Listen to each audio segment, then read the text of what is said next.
Meet 19-year-old Christian Aguilar. It was so hard for me. It was probably like the most stressfulest thing ever in my life. He once experienced homelessness. He says he moved from Tampa to Miami by himself when he was just 17. He wanted to get closer to his mother's side of the family because she passed away when he was little. But then, he says, things turned sour at his new home. When I told them that I was gay, I guess it wasn't really as accepting. You know, it's like to be in that household, I guess. I just ended up having to leave. That's when he sought the help of his friend. She let him stay at her house. But when he came back to his friend's house one night after work, he knocked on the door. No one answered. It was 1 in the morning, so he was confused and scared and spent the night in the park. I remember that night, it was like the first time in my life that I realized I was like homeless. The next day, Christian says the Florida Department of Children and Families and the Alliance for LGBTQ Youth worked together to place him in foster care. He says he aged out of the system about 5 months later when he turned 18.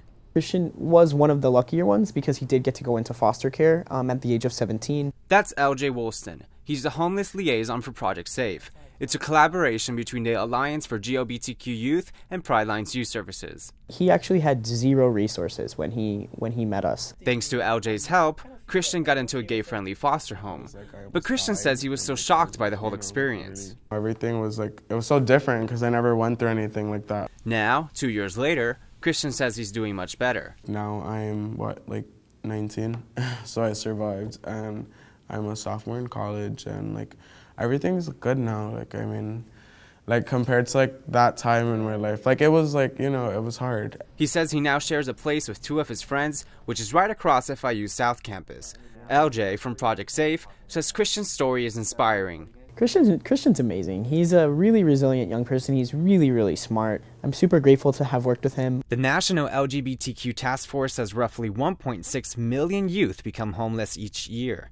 It says up to 40% of them identify as LGBTQ.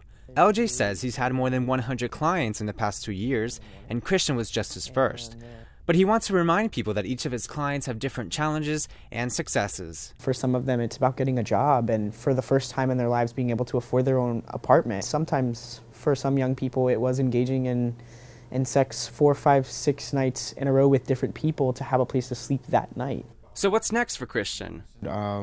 I don't know. I don't know what's going to happen next. Since I've gone through all this stuff at such a young age, I'm okay, I've learned so much that probably people that are 23, 24 don't even know. For Bay News, I'm Patrick Simmons.